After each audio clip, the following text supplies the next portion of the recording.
네, 3교시입니다. 기준 문제네요.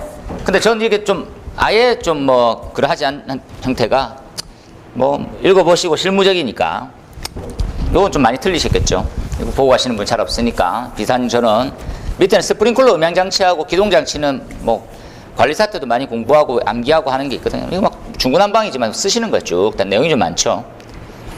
그래서 이건 뭐 특정 지역에서 요만큼 이런 게 아니기 때문에 답만 생각해 보면 여기에 이렇게 나와 있는 거예요. 음향장치, 기동장치, 펌프와 밸브 다 넣으라고 이렇게. 기동장치 패널 가보니까 그죠? 밑에 뭐 밸브하고 전부 다 설명되어 있는 거예요. 이렇게 펌프, 밸브 이거 다 쓰기에는 되겠습니까? 역시나 뭡니까 요게 작다 보니까 뒤에 게 엄청 길어져 있는 그래서 주글주글 다 써야 되는 형태더라고요. 읽어보시고요. 이산화탄소 소화 설비에 최적의 상태가 운전될 수 있는지를 성능 시험 시 점검 사항은 이제 앞으로도 모든 문제는 동일하다 생각합시다. 뭡니까? 성능 시험 시 점검 사항은 우리 법에 요건 제가 양념처럼 한번 설명드리고 갈게요. 이건 잘 모르실 수도 있으니까 이렇게 한번 정리합시다. 우리가 이제 주기적으로 일정 규모 이상의 대상이면 점검을 해야 되거든요. 주기적으로 일정 규모 이상이면 관계인은 점검의 의무를 가져요. 직접을 하든 뭘 하든. 이게 어디 나와 있습니까? 소방시설법에 나와 있습니다.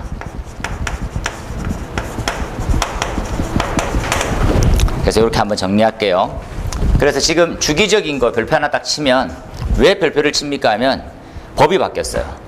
어떻게 바뀌었습니까? 과거는 건물이 사용 승인이라고 해야죠. 사용할 수 있게 된 날부터 1년 이후부터 점검을 하기 시작했거든요. 그랬더니 뭐가 문제였습니까? 감사원에서 자료를 제출받았어요. 1년 딱 지나자마자 점검업체가 점검한 내역을 다 받은 거예요. 딱 보니까 산더미인 거지. 이건 감리가 도저히 감리했다고 업무로 확인할 수 없을 정도로 너무 내용이 많은 거예요. 그 다 불러. 그 전서에 뿌립니다. 거의 뭐 많이 나오는데 몇백 개가 나오는 거예요. 지적사항이. 다 뭐 작동 안 돼, 미설치, 뭐 밸브도 없고 뭐 이런 거예요. 깜짝 놀란 거지. 안 되겠어. 강력하게 처벌해. 그런데 처벌할 수 없는 거예요. 왜 처벌 못합니까? 현장 확인 대상이라는 게 있거든요. 소방서에서는 현장 확인을 하고 필증을 내주라고 적혀있어요. 근데 왜? 소방 공무원도 제대로 안 본 거지. 그러니까 싸잡아서 잘못될 수 있는 거지. 그때 첫 번째 유예 같은 걸 주는 겁니다. 야, 해명자료 너네 구성해. 뭡니까? 옛날에는 잘 됐는데 지금은 안 되는 이런 거 있잖아요.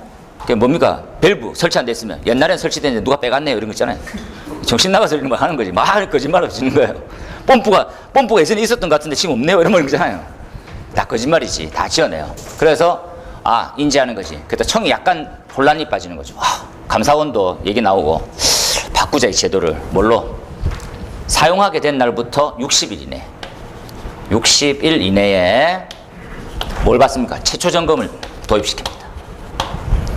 놀라운 게 최초 점검이 종합정밀 점검입니다. 종합점검.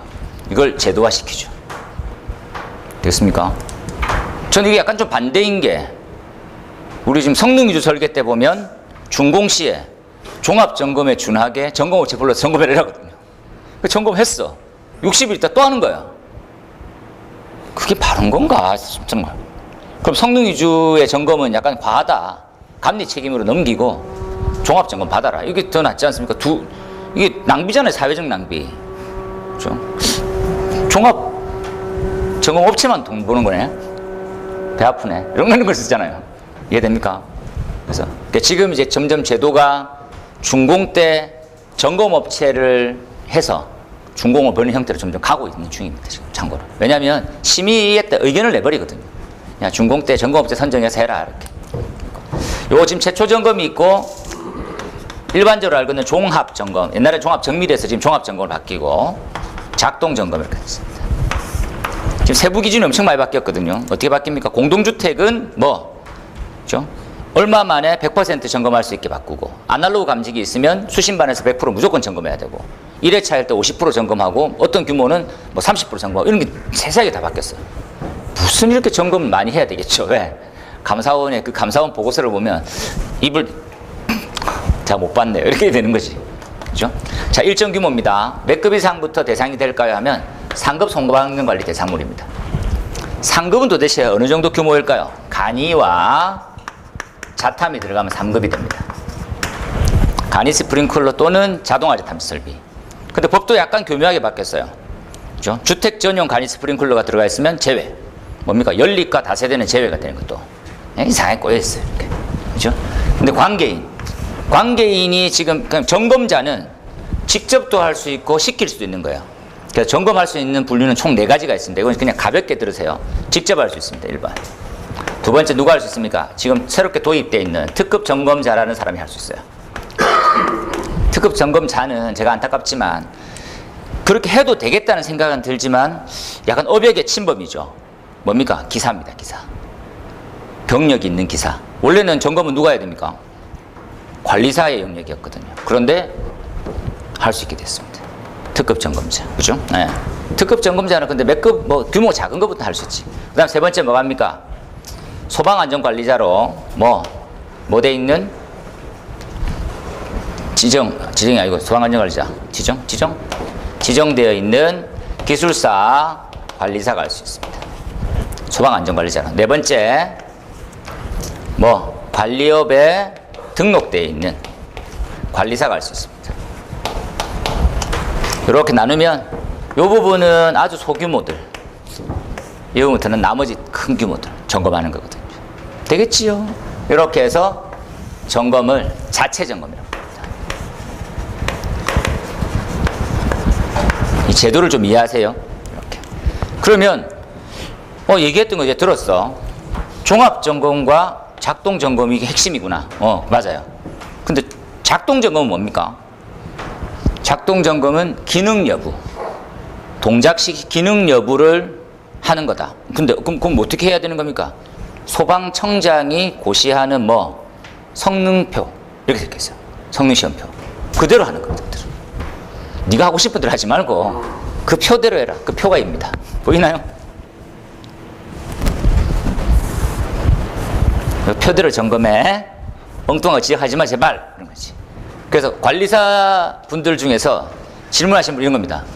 이런 것들은 문제가 되는데 성능시험표는 없거든요. 기준에도 없어요. 어째야 됩니까? 이렇게 물어요. 법의 사각인 거죠. 법은 작동기능점검표 고시대로 이렇게 되거든요. 소방청장에 대한 고시. 이게 소방청장에 대한 고시입니다. 고시. 소방청장에 대한 고시. 그죠? 그 다음 종합은 좀 다르죠. 종합은 작동 플러스 화재안전, 당시에는 지금도 나와 있습니다. 기술 기준으로 되어 있죠. SC 플러스 관련법 플러스 청장 고시입니다. 똑같죠? 그러니까 종합점검표대로 해라 하는 거지. 작동점검표대로 하고 점검은 그렇게 해라. 그 내용입니다. 이렇게. 말만 좀 길어졌네요. 이렇게 보시면 끝입니다. 됐어. 그리고 점검할 게 많네요. 봅시다. 다음 페이지. 성능위주 설계 대상. 제가 몇십 번 얘기했던 거죠. 이거만 틀렸으면 그냥 당장 시험장에서 환불 받고 나오십시오. 왜 이렇게 됐어요? 이러면서. 제가 아랫게 기사 보니까 지금 좀 시끄러워져가지고 뭡니까? 무슨 기사였지? 인력관리공단에서 시험을 쳤는데 한 학교에서 시험 친 내용을 푸대자리 같은 데 넣어가지고 배송하거든요. 그게 소실되면서 소각이란다. 파쇄해버렸어요. 그러면서 공지가 뭐냐면 재응시의 기회를 드리겠습니다. 뭐 이런 식인 거죠. 뚝 열리잖아요. 그 솔직히 그 중에서 붙은 사람도 있고 떨어진 사람도 있겠지만 떨어지든 뭐라도 야 내가 가채점 해보니까 만점이던데 이런 거잖아요. 그런 사람도 있겠지. 그런데 지금 이제 90도인 사실 인력관리공단 만약에 그런 게 지금 있다 그러면 진짜 옷 벗어야 됩니다. 무조건. 이거 진짜 국가시험이잖아요. 근데 되게 웃긴 게 인력관리공단은 국가의 권한을 위임해 준 거거든요. 나라가 다 책임져야 되지. 그래서 지금 소송 들어왔습니다. 이때 나쁘게 얘기하면 이제 법인 먹거리잖아요. 야 뭐야 다 소송. 외국 같았으면 뭡니까? 그 사람이 취업을 되고 급여를 받고 언제까지 받을 수 있는 연한까지 다 곱해가지고 받는 거예요. 몇 억씩 받을 수 있는 거지. 우리나라는 어떻게? 야 그 볼펜 좀 주면 그거 받고 임마. 그 있잖아요. 색색 볼펜. 그리고 요약 집중을 주면 다 재영치 하잖아요. 이렇게 또 이렇게 약간 뭡니까 이렇게 야 참아 이렇게 할 수 있거든요. 만약에 그게 똑같은 상황이 외국에 발생했었으면 인당 최소한 10억씩 이렇게. 그렇죠? 내가 20살인데 합격해서 이 자격증으로 벌 수 있는 가치가 있잖아요. 근데 근무할 수 있는 게 40년이 남았어. 이러면 얼마나 크겠어요. 40만 원도 없는데 참 제가 엉뚱한 소리 하네요. 이건 중요해서 제가 설명 안 하고 그냥 넘어갑니다. 근데 신기한 게 이 설계 변경이 없어졌는데 우리 교재는 있거든요. 근데 이걸 잘했다고 해야 되나 못했다고 해야 되나 안타깝네요. 이게 지금 기준이 설계 변경이 법으로는 지금 없어졌고, 제가 다시 한 번 더 설명을 좀 드리도록 할게요. 이게 좀 뺐네요. 그 다음에 절차입니다. 요거 보고 가세요 했었죠. 어렵죠. 이거 다 외우기가. 그러니까 뭐 기본적으로 외우세요. 몇 가지 떠오르는 대로 이렇게. 요것만 정리합시다. 왼쪽은 어느 위주입니까? 건축 위주. 오른쪽은 소방 위주. 그래서 뭐가 들어가냐? 계획서부터 해서 계산서 등등 전부 다 들어가는 거죠. 이렇게. 넘어갑시다. 그 다음에 감리 많이 괴롭히네요. 감리 수행 내용 중에서 완공 전 성능시험이 있더라. 그죠? 자동이 있고 수동이 있네요. 준비작동식에 돼 있는데 굉장히 쉽고 단순한 문제이긴 하지만 이 또한 이 틀대로 쓰시는 쪽에 가까워야 점수가 제대로 나온다라고 이야기해요. 되겠죠? 그래서 현장에서 내가 단면 형상 이건 잘못됐습니다. 죄송합니다. 이건 그 전 문제하고 그대로 왔네요. X. 단면 형상이 아니고 스프링클러 준비작동식의 자동 작동, 수동 작동에 대한 형태 비교죠. 자동은 말 그대로 감지기 띄워서 해보는 게 딴 연동 여부를 보는 거고, 수동은 실제로 작동시키는 거죠. 뭐 하는 겁니까? SVP 눌리고 수신기에서 수동기동 스위치 눌리고 이렇게. 요거랑 번외로 제가 이렇게 한번 정리해 볼게요. 제가 엄청 설명을 많이 하는 것 중에 하나가 프리액션 밸브라고 보통 부르는 준비작동식이죠. 준비작동식은 기동 방법이 5가지로 존재합니다. 첫 번째 뭡니까? 하면 감지기 2개. 감지기 2개를 AB 감지기라고 얘기하죠. 연동시키는 겁니다. 연동. 두 번째 시험이 뭡니까? 라고 하면 뭐가 있습니까? 바로 SVP를 눌리는 거죠. 슈퍼바이저리 패널이라는 수동기동 장치를 작동시키는 겁니다. 작동. 얘는 수동에 대한 개념일 수 있겠다. 그죠? 바로. 세 번째는 뭐가 있습니까? 세 번째는 솔레노이드 밸브를 조작하는 거예요. 그래서 수동 기동 밸브라고 보통 부릅니다. 수동 기동 밸브. 이렇게 하고 여기 바로 이제 현장에서 하는 거죠. 현장에서 밸브 보고, 그 다음 네 번째 뭐가 합니까? 수신기로 뛰어가는 거죠. 수신기에서 수동 기동 시킵니다. 얘가 얘입니다. 보이죠? 예. 그 다음에 5번째가 뭡니까 하면 수신기에서 AB 감지기를 동작시키는 겁니다. 수신기에서 감지기 동작 시험을 하는 거죠. 이렇게. 총 5가지 방법이 있어요. 그러면 첫 번째 구분은 현장과 수신기 반에서 구분할 수 있습니다. 이해하세요? 그래서 제가 이걸 일반적으로 교육을 할 때 이렇게 이해하는 거죠. 만약에 주차장에 불이 났어. 그러면 제일 처음 해야 될 행동은 뭡니까? 감지기가 동작됐다고 생각해 보면 화재 발생 이후에 5분 이상이거든요. 그 유독가스가 가득 차 있는 거예요. 그럼 소화기 하나 들고 영웅침도 아니고 가면 큰일 나는 거예요. 죽는 거예요, 무조건. 그 어디로 뛰어가야 됩니까? 수신반으로 뛰어가야 되는 거지. 거의 다는 아니지만 몇몇 사례가 A 회선이 죽어버리는 경우가 있었어요. A 선로가 타버린 거야. 그 A 감지가 동작을 안 하는 거지. 선이 붙으면 동작을 할 텐데 그냥 선로가 죽어버린 거야. 강한 열 때문에. 그럼 B만 동작시키고 밸브는 연동이 안 된 거지. 그 소방서에서 조사하니까 B 감지기는 동작했으나 밸브는 연동 안 돼서 스프링클러 작동 안 돼. 이렇게 돼 있는 거예요. 그게 꽤 많이 있습니다, 사례가. 소방관의 얘기입니다, 특히나. 그러니까 너무 신기한 거예요. 그럼 뭘 해야 됩니까? 그러니까 어떻게 하지? 못 들어가네. 이렇게 읽지 말고 뛰어가라고. 뛰어가서 이거 바로. 그러면 헤드로 물이 찹니다. 그때부터 알아서 하는 거지. 그죠? 물이 쏟아지는 양이 작아지고 불이 안 꺼지면 이해되는데 아예 물도 안 나오면 문제되는 거잖아요, 그게. 안전관리자 근무 태만이라든지 이런 거. 이해하세요? 여기서 한 번 더 정리하네요. 얘를 연동, 얘 두 개는 수동, 연동. 이거 연동이라고 보기에는 좀 맞긴 하지만, 그죠? 이렇게 등등 보시면 됩니다. 이렇게 교차회로로 똑같죠? 넘어갑니다. 5번. 아유.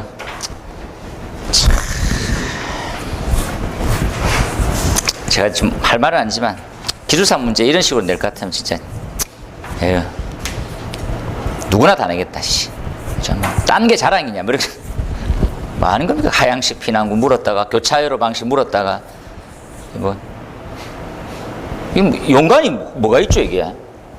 하향식 피난구하고 교차회로 하고 갑자기 소화기가 나오고 수조가 나오더니 미분무로 마무리야. 이게 뭐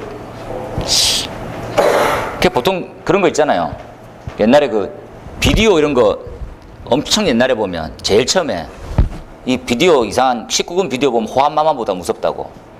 전날에 술 먹고 가면 문제 이런 식으로 낼 수 있습니다. 이런 거죠. 그래서 제가 문제 내신 분을 폄하하는 게 아니라 이게 뭐 그분은 이게 굉장히 중요하고 어떻게든지 모으려고 했겠지만 이게 좀 약간 좀 없잖아요. 그죠? 저도 답 쓰면서도 황당해서 이게 도대체 어느 거에 뭐 해야 되냐. 그렇죠? 아니면 미분무를 교차회로 방식으로 했었고 수조는 뭐다 이렇게 해서 딱 하든지. 이게 참 난 그러니까 지금 회차가 됐지만 이번에 문제를 좀 좋게는 좀 못 보겠더라고요. 뭐 매번 문제를 감사하고 기술력 향상을 위해서 노력 많이 하시고 이러는데 간혹 뜬금없는 문제가 있거든요. 이런 건 좀 안타깝습니다. 하향식 피난구가 뭐 저번에 또 나오고 해서 뭐 기억 많이 하시겠지만 문제가 난이도가 어려운 건 아닌데 좀 중구난방이었죠. 어렵습니다. 나머지 보십시오. 6번에 연소생성물. 연소생성물은 4가지가 있습니다. 가연물이 산화작용을 통하고 빛과 열이 나면서 추가로 가스도 나오고 연기도 발생하죠. 화염도 분명히. 그죠? 그래서 열화연가가 나오죠. 열, 화염, 연기, 가스. 그래서 열과 화염은 열적 손상의 원인이 되고요. 가스와 연기는 비열적 손상의 원인이 됩니다. 이해하시죠? 열적 손상은 화상 되겠죠. 그리고 또 뭡니까? 라면 수분이 마르는 이런 것도 있죠. 그런 것들의 원인이 되고요. 그 다음에 비열적 손상은 질식 이런 것들로 구분하죠. 그걸 쭉 풀어나가시면 될 것 같아요. 이거 뭐 이렇게 적어도 100점 없고 저렇게 적어도 100점 없는 문제 중에 대표적인 거니까 쭉 나와 있는 형태로 정리하시면 되겠습니다. 됐고 살짝 끊어서